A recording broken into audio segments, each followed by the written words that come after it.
Hi friends, it's Amy. Welcome to my channel. Today, I want to talk about the 22 books I read during the month of July.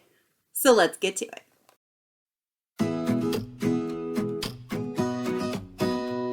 As I said, I read 22 books during the month of July. I can't even handle it. It seems very crazy to me. So 12 of the books that I read were an adult audience. 3 were for a YA audience. 7 were for a middle grade audience. 9 were physical copies. 10 were digital copies. And 11 were audiobooks in some kind of mixture of those 3. I read a total of 6,709 pages. I read 19 fiction and 3 nonfiction. Who am I, right? I read 15 books that I owned in some way myself. 7 were completely borrowed. 8 of them were ARCs. 1 was a book of the month. I read a total of 216.42 pages per day on average. Each book had an average of 305 pages, and my average star rating was 4.36 stars. I gave between 3.5 stars and 5 stars to all of the books that I read. It was a great month. I was unable to fully complete my Tic Tac TBR. I have the middle spot left open. That is Own Voices disability rep. I had a book all picked out that I was going to read for this. It's an ARC. It doesn't come out until September, and I just didn't get to it. So I am still planning on reading that book for this. It just won't count toward my tic-tac-toe, but I did get all of the spaces around. So I really did get 2, 3, 4 tic-tac-toes. So I'm going to call that a win. I think it's pretty good. So let's start talking about those books. The first book that I read was How Creativity Rules the World by Maria Brito. And this was a nonfiction book. I had it as an ngARC. I also listened to it, and it was really cool. It just talked about how creativity is often put to the side in a lot of society, but that it really is super important. And it's something that I know in the back of my head, but this is like scientific research that backs up. And I thought that was really cool. It's also not super complex and hard to understand, and I really liked that. The next book that I read was Great or Nothing by Joy McCollough, Caroline Tung, Richmond, Tess, Sharpe, and Jessica Spotswood. This is a retelling of Little Women that takes place during World War II, right after, spoiler alert, Beth's death. So we have Jo, who is off making planes. We have Meg who stays at home, and we have Amy, who is off in Europe with the Red Cross. Each of the 4 authors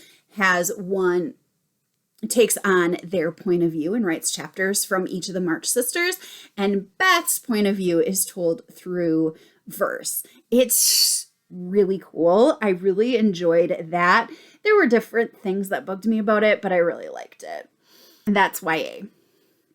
The next book that I finished was Please Like Me by Mindy, Kaling. And this is just a short essay, really. It's about 25 pages. But Mindy Kaling, who was in The Office, talks about how she deals with severe social anxiety. And I have never felt more seen in my entire life. It just made so much sense. Like all of the things that she was saying, I was like, yep, totally. I've felt that before, except the part about being really rich and famous. The next book that I finished was Plot Twist by Bethany Turner. I loved this book so much. It is an adult rom-com. I was reading it while I was waiting for my car to be fixed, and I very often was laughing out loud right in the middle of the auto shop. It was wonderful. Olivia is the main character, and she meets an actor one day. Her goal in life is to be a screenwriter. The actor says, hey, in 10 years, let's meet here, same spot. and we'll make your movie that you're going to write. And every day, every year of February 3rd, they actually, in some way, affect each other's lives. It's pretty cool. The next book that I finished was Munchies and Murder by Leslie Langtry. This was an ARC that I had from Gemma Halliday Publishing. It's the 23rd in the Mary Rath Cozy Mystery series, and I loved it. So funny. Again, if you're looking for really realistic cozy mystery, this is definitely not the place to look. But if you're looking for ridiculous and hilarious, this is a series you want to try out. It is one of my absolute favorite series. The next book that I finished was Voyage of the Dawn Treader by C.S. Lewis. This is the third book in the Chronicles of Narnia series in a publication order. This takes place on the Dawn Treader, which is a ship. Prince Caspian, who is in the second book, is now, it's about 3 years later after the second book, and it introduces us to this character Eustace, who is the whiniest character in the world.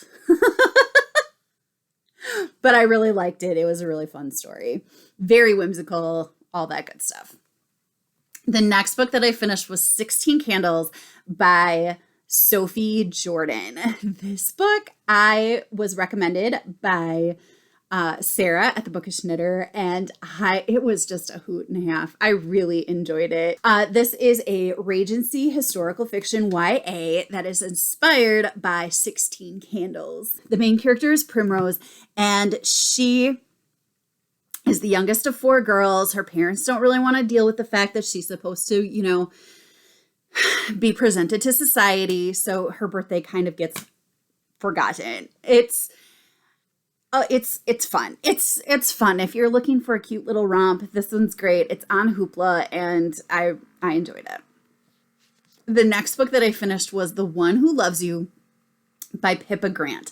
This is a super spicy book by a very super spicy author. She has a lot of intimate scenes in her books, but she's very, very, very, very funny. And I really like the romance in her books. I love her happy endings. They're really fun. There's a lot of ridiculousness, but it's really funny.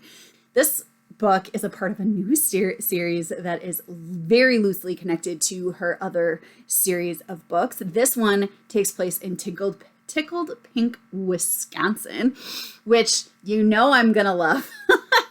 But Teague is the main male character, and his wonderful town of Tickled Pink, Wisconsin is invaded by this rich family, and Phoebe is kind of in charge. Phoebe's grandma makes them come to Tickled Pink so that they can become better people. Kind of ridiculous, but kind of cool. I enjoyed it, but it is, as I said, very, very, very spicy. The next book that I read was Unstoppable by Tim Green. This is a middle grade sports book. I have been avoiding this for a really long time, and now I'm kind of mad that I did because it was really good. I had several students recommend it to me at least 4 years ago now. I've brought it home every summer to read, and I never did, but I did now. We have this kid, Harrison, who has all of this stuff going against him. All he wants to do is play football, but he has terrible foster care parents, like a very terrible situation. He finally has things going right for him. He has a new foster family that is absolutely wonderful and glorious. And of course, that happiness can't last long, and something's going to happen, and it's sad.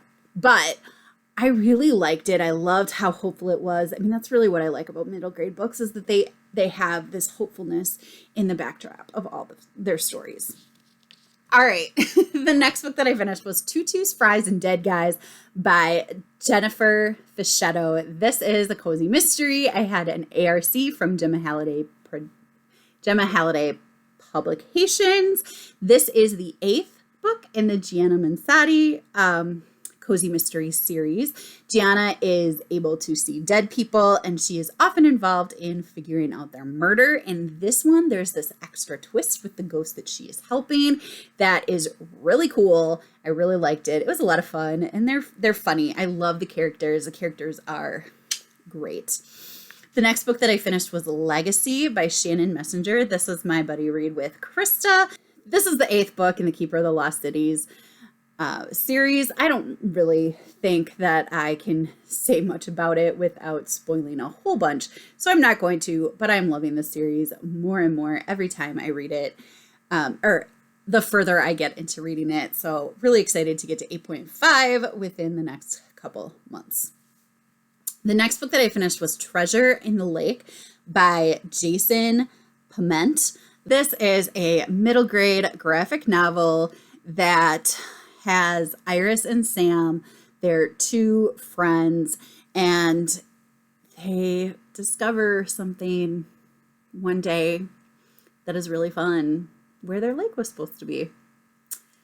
It's really fun. It's great. The illustrations are adorable. Love it. Definitely recommend. The next book that I finished was Alma Press's Play by Tina K. This is a YA that takes place in the 1980s. It actually takes place the year I was born, which I think is really fun. It follows Alma, who is half Jewish and half Chinese, and she's coming of age in the 1980s New York. So she has to deal with a lot of things that are happening. Her parents are having some issues. There's a lot of discrimination happening. There's a lot of, there's just a lot that she's dealing with. It is a novel in verse, and I really enjoyed that aspect of it. I liked it.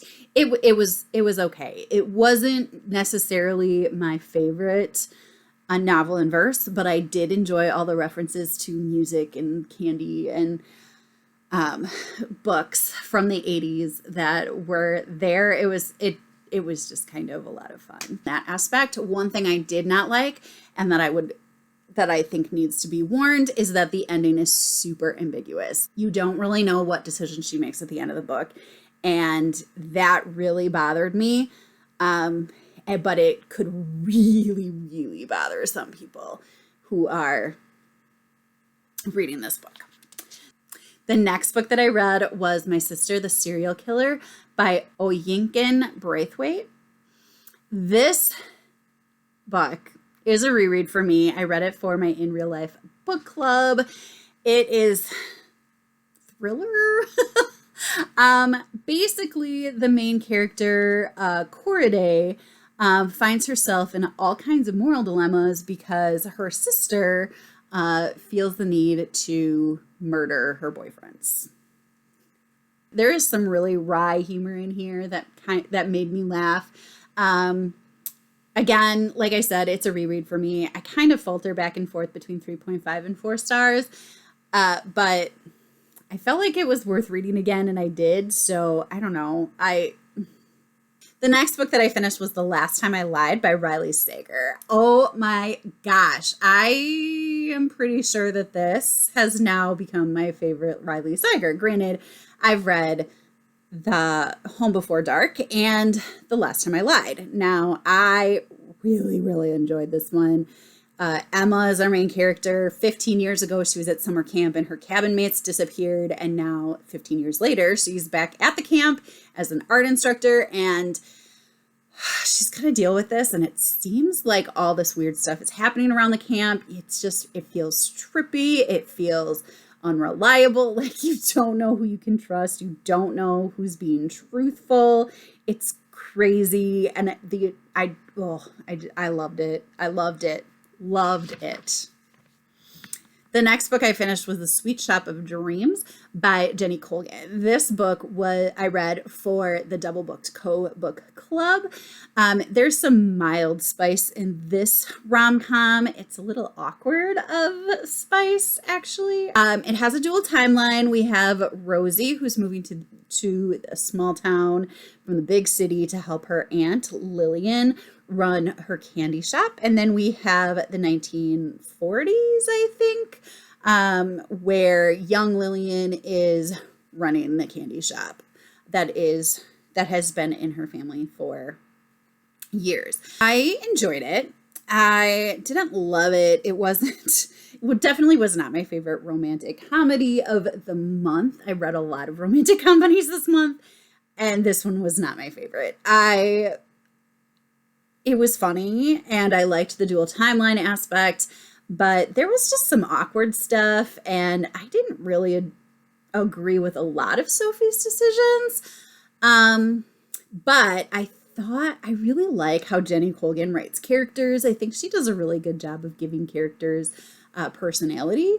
And I did enjoy the book in that aspect, that I was reading these character vignettes. And I loved the World War II timeline of Lillian as a young woman.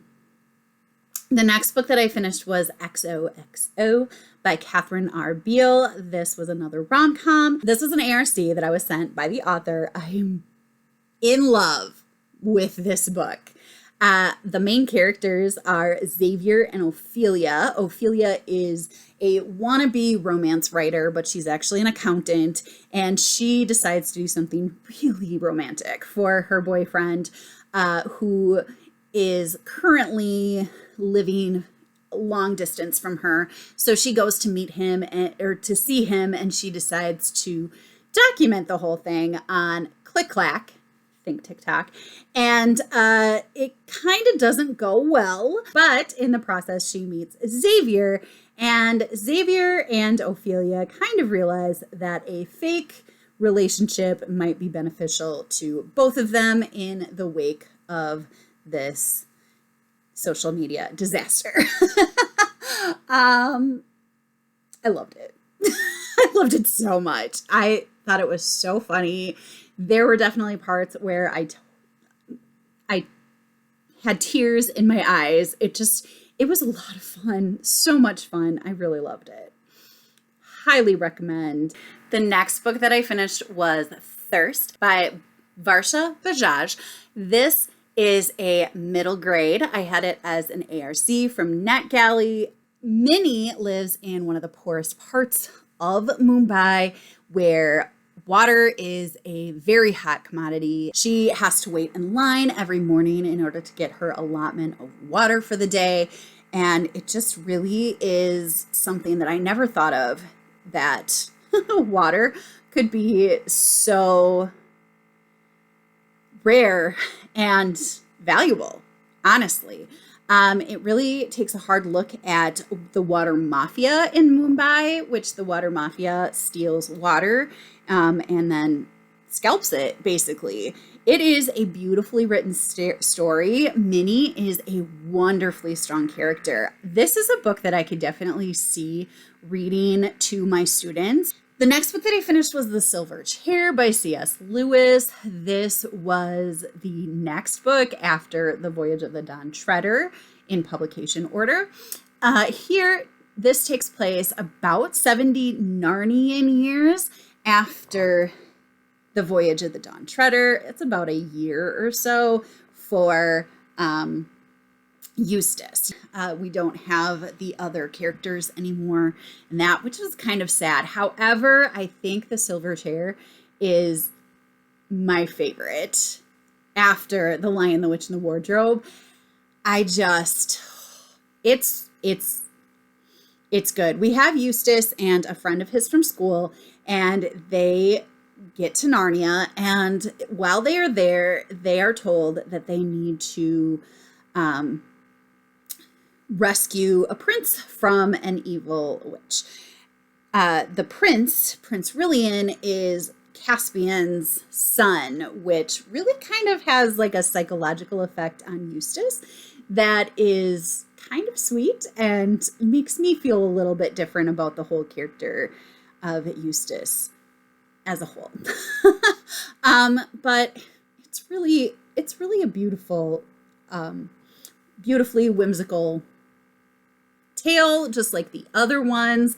What I loved about this is how much it really just pulled on my heart. There were so many different ways to look at this story and so many different aspects to it, but I just really liked how it all came together. And I really just thought that it was beautiful.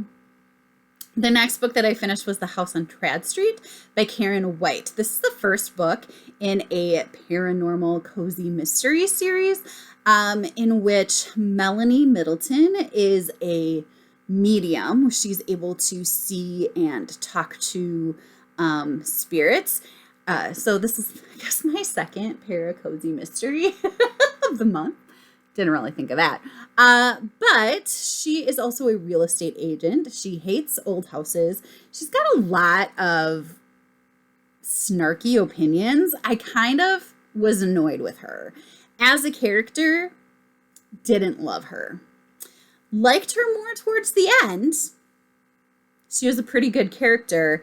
I loved the whole medium vibes that were going on. I loved how the mystery came about. There appeared to be something hidden in the house. But I didn't like Melanie. She was just, well, other than that, I liked it. I'm going to go on with the next one. The next book that I finished was Terrible Typhoid Mary by Susan Campbell Bartoletti. It's just fascinating. If you know the story of Typhoid Mary was a cook. Mary Mallon, she was a cook, and there was a typhoid outbreak at this house that she was working at. And the family hired a personal investigator to try to figure out how the outbreak happened. And he came up with Mary as the source. And if you look at it, it's very clear Mary has been around a lot of typhoid outbreaks. However, the whole situation was handled in a very poor way. And Mary Mallon was treated terribly. I feel like the terrible in the title actually has more to do with how she was treated than her actually being a terrible person. There were definitely some choices she made that made me think, ooh, Mary, yeah, this is your fault, your problem. But there were a lot of people around her that were causing really terrible things to happen. And it was just amazing to see how the whole story came out. It was very, very informative. I absolutely recommend 100%. This is a nonfiction book. It reads like a narrative, but it's very, very informative. And it takes a hard look at media and how media affects what people think of different people and how stories get blown as far as they do. And the last book that I read was Summer Schooled by Diane Michaels. This was an ARC that I got from Hidden Gems. It's a pretty clean rom-com in terms of spiciness. We have Nia, who is new in a small town. She's a new second grade teacher. She runs into Austin Summers at the convenience store and quickly learns that Austin is not only a very handsome man, but also her boss's son. But Austin begs her to give his ex the idea that they're dating. So they decide to jump into this fake dating trope. I didn't really buy the reason why he wanted to do this fake dating thing in the first place, but I did enjoy the family dynamics of the Summers family. This is the start of a new series. This is summer. The next one will take place in fall, and it's called A Brother for All Seasons, which I think is delightfully funny. Anyway, so those are the 22 books that I read in the month of July. I thought it would be fun. I have a bunch of superlative questions in my mug here. I thought it would be fun to just pick a couple of these out and then think about the books that I read and decide which book would go with them. So this is which one am I most likely to recommend. So if I thought about those most likely to recommend, I think I would want the book on here that I want everybody to read is Plot Twist by Bethany Turner. But with XOXO by Catherine R. Beale being a close second. But Plot Twist and XOXO, very funny books. Really loved both of them. Rom-coms, just funny, feel-good books. I'm going to do another one just for fun. I don't know how many we'll do. Best setting. So I think, so this is, kind of cheating, but I'm going to have to go with the one that takes place in Wisconsin. Really, though, I do love the town of Tickled Pink. It's really just this fun little town in Wisconsin that capitalizes on the fact that it used to be, that it was in a movie, like a movie was shot at Tickled Pink, and they just kind of ran with that fact. And that's totally something a town in Wisconsin would do. I can't even argue how realistic that part of the plot is. Like, you shoot a movie in Wisconsin, that little town's going to capitalize on it, full stop. It's amazing. So I'm going to have to cheat and go with that one. This says the coziest mystery. Man. And I read a lot of mysteries, so that one is, okay, I'm going to have to go with Munchies and Murder because the ridiculous level on it was spot on. It was so funny. I was just so cozy just sitting and reading it. So I would say that that was the coziest mystery. I'd have to give a runner-up status, of course, to Tutu's Fries and Dead Guys. Just because. Okay, this says most likely to recommend to my students. So the ones that I would recommend to my students, I didn't have a whole lot of middle grade that I wouldn't recommend to my students. However, I think that I definitely have students that I would recommend Treasure in the Lake to, just because they love graphic novels, so they're going to grab that anyway. In fact, I wouldn't even need to recommend it to them. I would just like show it to them, and they'd be like, yeah, give me, it's graphic novel. But I definitely have students in mind for Unstoppable. It being a sports story, just a lot of like good heavy material in it that has a lot of hope, I think would be really great. Thirst, I would say that I was going to recommend it to my students. However, I really think that I'm going to purchase it and read it out loud to my students. So I don't know if I would say that I recommend it to them because I don't want them to, read it when I'm going to read it to them. I don't think I read a middle grade book that I wouldn't recommend to my students. So there you go. And most underrated. So I think, okay, so one that I have not heard a lot about that has been out for a while is The House on Trad Street. I just haven't heard a lot about it anywhere on a lot of social media sites. I haven't heard a lot about it, but it's pretty good and I did like it. So I just feel like it deserves more push than it has gotten. I also think Plot Twist would be one that should really be on everybody's radar. Treasure in the Lake. I didn't actually know about Treasure in the Lake until my student found it and showed it to me. I'm like, okay, I'm like in on like new releases for middle grade and stuff like that. And I did not know about this. So I'm going to say Treasure in the Lake is probably kind of underrated as well. So, yeah, I kind of feel like there's a lot of underratedness going on here. So, yeah. All right. So those are 5 superlatives for you. I liked that. I think I'm going to do that more often. I hope that you enjoyed this video. If you did, please give me a thumbs up. If you'd like to see more from me, please make sure you're subscribed. I would love to hear your thoughts down in the comments about any of these books, any books that you would recommend based on how I liked these books, anything like that. I'd love to talk to you. I hope that you're finding something wonderful to read. And until next time, happy reading. Bye.